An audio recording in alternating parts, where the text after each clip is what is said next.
Hello everybody, my name is Rana Sham Ahmed. Welcome to the Flipper. So we are in the round of Super 8s and the match that we just had was between India and South Africa, and what a match it was. South Africa won the toss and elected to bat. The pitch, as per the reading, was a little slow, and South Africa thought that they will be able to score good runs. And it was the first time that India was actually chasing. So it was a challenge for them, and see for the rest of the world also how India will chase. So India started off with very good bowling. So Arshdeep started the over, and then Bumrah followed, and Bumrah got a very early good wicket of de Kock. So he was just put on for a boundary, and then next ball he bowled within a good line of the stumps and good length ball. And I think de Kock kind of was not focused, if I may say. So the player that de Kock is, I think he should have played that ball better. But all credits to Bumrah. So in 2 overs,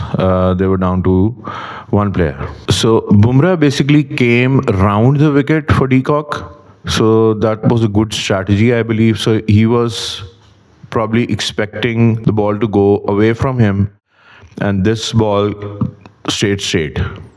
So that was also a good strategy that India had worked out. So in the third over, Arshdeep comes again, and Arshdeep bowls out Markham. So in the third over, Arshdeep comes again, and Markham tries to hit him, but he's caught in the circle. So again, India bowled very well in that super overs, and they basically knew what to do. Their good tactics that they were following. On the last ball of the third over, Arshdeep kind of tilted towards the leg, and then Rickerton hit him for a huge 6. Again, in T20, you have to bowl within the lines, especially to the top end batsmen, because anything that is on their legs, they will hit you for a boundary. So Arshdeep got hit for a 6 in the last ball of the third over. Coming to the fourth over, Bumrah was bowling again, and Bumrah this time didn't come round the wicket to the left-hander. Rickerton was facing him, and Bumrah was trying to cramp him up. So it was a very good delivery. He got a top edge and was caught in the circle again.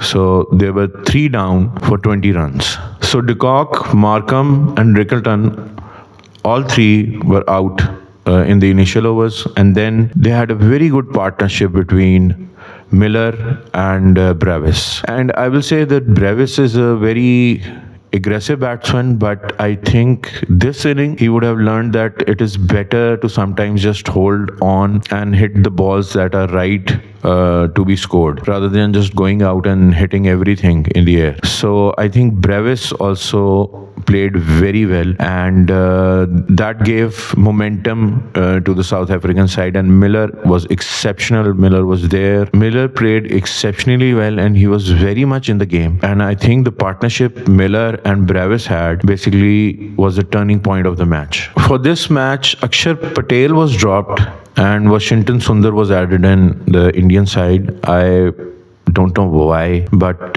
one should play the same team that they are playing. So you have better combinations, I guess. For Super 8s, you just can't change the teams. I think playing Akshar Patel would have been a better option, but they took this chance, and unfortunately, Washington Sundar was not good in batting also, because Miller and Brevis started scoring against him, and they got a little bit of momentum to come back into the game. And even when it comes to batting, Washington Sundar was not able to contribute to the team. So in the 9th over, basically Varun Chakravarti was also hit.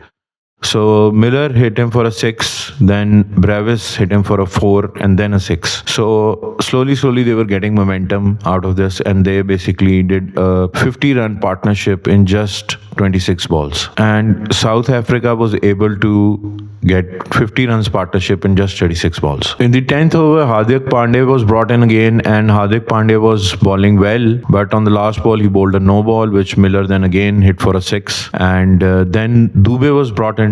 Dubey never kind of in the bowling felt that he was there. He was trying to be defensive. He was bowling slower balls, wides, and I think he was not there in the bowling today. So in the 13th over, when Dubey was bowling, Bravis hit him for a six, and then he tried to hit the shorter one again, which was a short bouncer, and Bravis just couldn't pull it in the right manner, and he got out. So Bravis made 45 of just 26 balls. Again, it was a great contribution to the partnership because they were down 20 for 3, and these two players made a very good partnership and contributed to the South African team. I think in T20, since everybody is going in the power play with these explosive batters, it is very important that the middle order is mature enough to understand that they go the longer route if the top order collapses.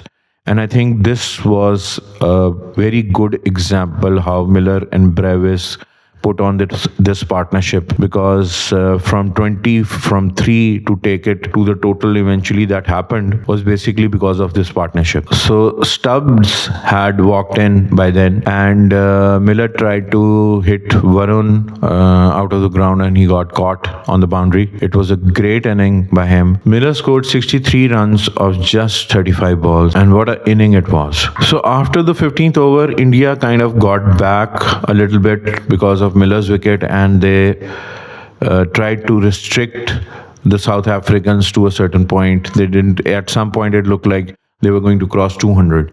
But that was not the case in the end. So SuryaKumar Yadav then brought Arshdeep Singh and Bumrah back into the attack. Bumrah bowled a really fabulous over with a lot of Yorkers.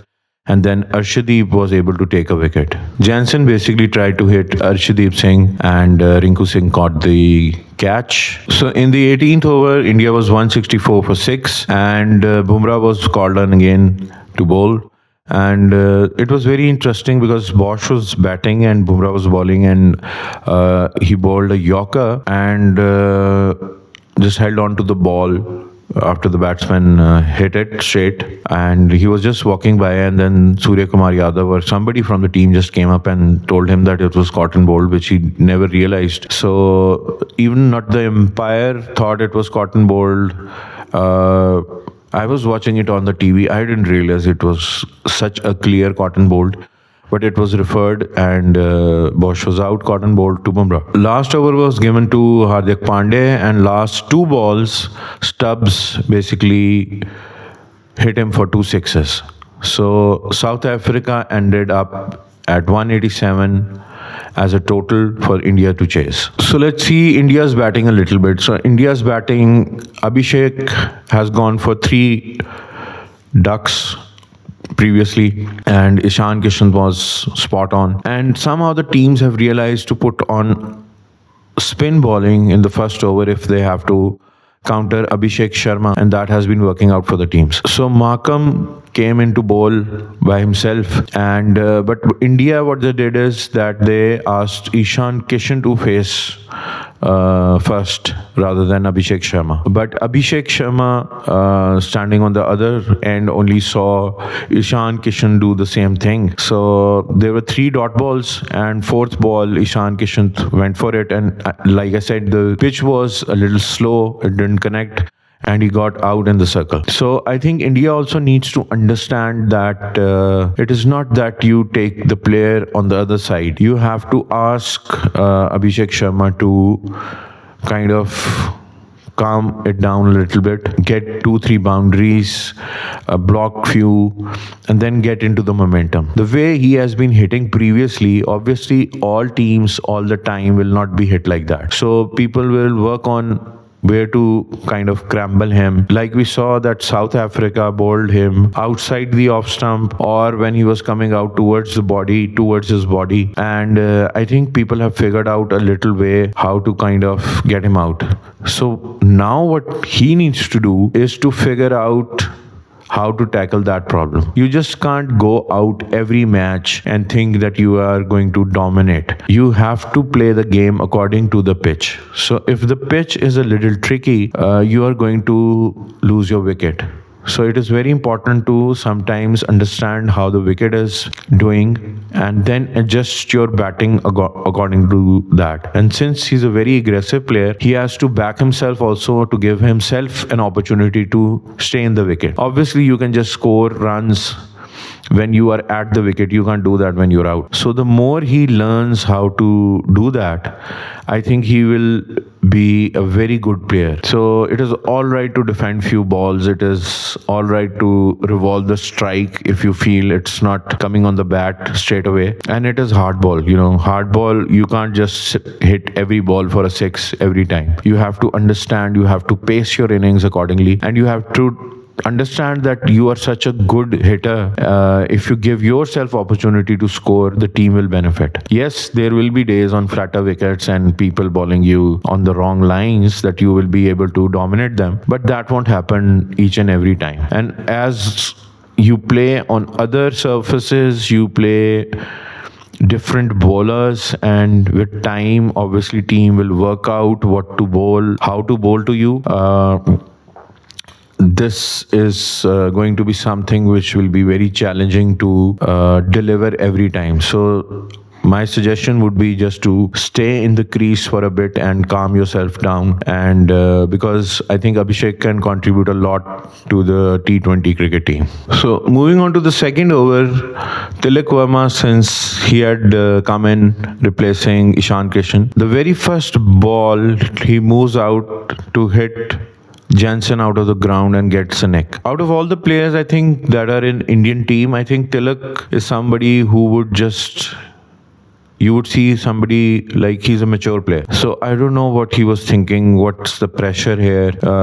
You just have to work the ball around. It's just the first ball of Jansen. Just see how the ball is coming to your bat. This modern T20 cricket sometimes gets to your head, gets to your coach's head, gets to your team's head. You have to understand that you have to stay to the basics also in this game. So you just can't go around and hit everybody every time, and you have to play the situation also. So after 3 overs, India was basically 23 for 2. The fourth over was done by Nagidi, and all of his bowling today was doing the slower ones, and he bowled very intelligently throughout all of his overs. So I think that also disturbed the Indian batting.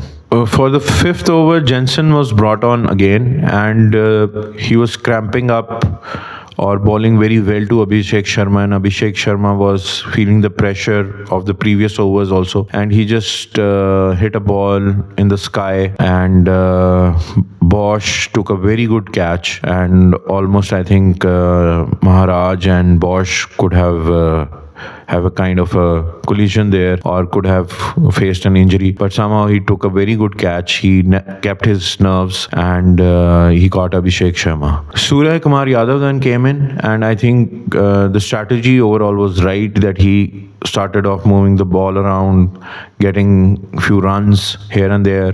He hit 2 boundaries in his first over that he came in. Rabada basically bowled very well. Then Maharaj was brought into the attack, and then Bosch bowled another over. So Sky and Washington Sundar were batting, and then Bosch took Washington Sundar's wicket also. Washington Sundar again was not seen being comfortable on the crease. Again, when you bring in new players in pressure matches, it is very hard for them to kind of adapt to this very quickly. So why would you just want to break the combinations? Nagidi then bowled the 9th over. It was again a very good over. Then Bosch was brought back into the attack. SuryaKumar Yadav tried to hit him, but he got a top edge, and Bravis took an excellent catch. And at the end of the 10th over, it was 57 for 5 for Team India. So Rabada, Jansen, Nagidi all bowled very well, and then Maharaja was brought into the attack again.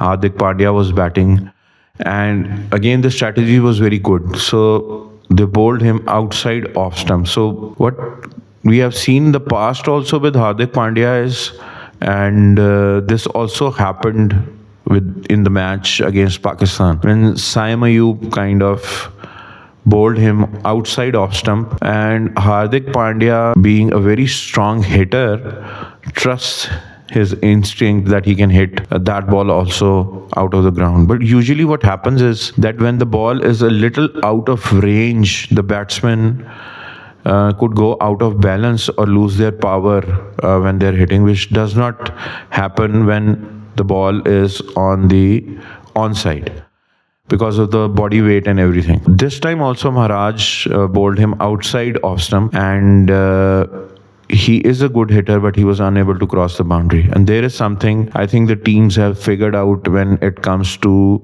Hardik Pandya. He can get away with it with this heavy bat and the strength that he possesses. But again, it is a very, very difficult shot to play. I think he also going forward needs to realize that bowlers will bowl him outside off stump for a chance for him to hit the ball up in the air for a catch. Then Rinku Singh came in. Rinku Singh straight away tried to hit a ball out of the ground because the average was too high, and by then I think the match has already slipped away. So he got out to Maharaj, and then Arshdeep also came out of his crease trying to hit him out of the ground, and he also got out. So, and all three catches were taken by Stubbs. So Dubey tried to stay in for as long as he could, but it was a very uphill task, and eventually Dubey also got out to Jensen, and then it was just end of the match. Then Bumrah came out to bat, and he also got out, and South Africa won by 76 runs. So this is the second biggest marginal defeat by India in a T20 match. What was surprising was that in the conference that they have after the match, where captains are called in, SuryaKumar Yadav was smiling all the way. So I don't know why recently, and especially in T20, what has happened, I think I have seen that players, after losing matches, after being hit by a six, after dropping a catch, have started smiling a lot. I don't know why they're happy. So the cricket that I have grown up watching, it was a very serious sports in the sense that if you were hit for a six, you could have just died there and then. That was the competitive spirit in the heart that I think every player in different teams had. So I don't know why he was smiling. The interview was very confusing for me as a sports fan. Why would you do that? It's okay. It's not okay to lose a match. So as being a captain of the Indian team, I think the interviews, all the professional things that you are saying in your interviews have to be very direct, have to be very professional. And especially when you have lost the match, why would you want to smile so much? The message probably that you have in your head is that we are a very cool team and it's okay that we have lost and we can still win the World Cup. But I think the sportsman spirit is not that. Sportsman spirit is that whenever you lose a match, you realize that it was a very serious match, and especially when I think the winning streak of this match has gone back to the previous World Cup. So India didn't lose a single match in that World Cup, and till now India still hadn't lost a match. So this was a match that you guys lost after such a big winning streak. So I think there is something that needs to be addressed. I, as a watcher, as somebody who loves cricket, seeing Pakistan team, even captains and players smiling like this, and then seeing SuryaKumar Yadav smiling like this, I don't understand it. So you have to be very competitive and very serious in those situations. And even when Markram came in, who had actually won the match, you will see he was to the point. He was giving a professional interview. And I liked his interview more than Sky's interview. This is something that I really didn't appreciate, and that is why I've discussed it. I think it is not okay to drop catches. It is not okay to get out on stupid balls. It is not okay if you have lost the match. That is the spirit of the game, that you strive forward in the sense that You were serious enough, you were professional enough, and whatever you say in these interviews have to reflect that you are a professional team. It is not how cool you are, or it is not how you want people to think about you or the team. I think it is just a format that needs to be followed. So David Miller, on his excellent batting, was named player of the match. What a performance by South Africa. I think South Africa, after the Afghanistan match, really knew how to tackle this. It was a high pressure match. Again, I think the match that they had with Afghanistan was one of the best T20 matches that one could witness. And so this concludes basically the match between India and South Africa. And we wish all the teams best of luck. So the match now that is going to be played for the Super 8s would be Zimbabwe and West Indies. And we'll keep you posted. If you like the video, do subscribe, hit the bell icon. And if you think you have a prediction and you know who is going to win the World Cup, please comment down below. Thank you for watching The Flipper.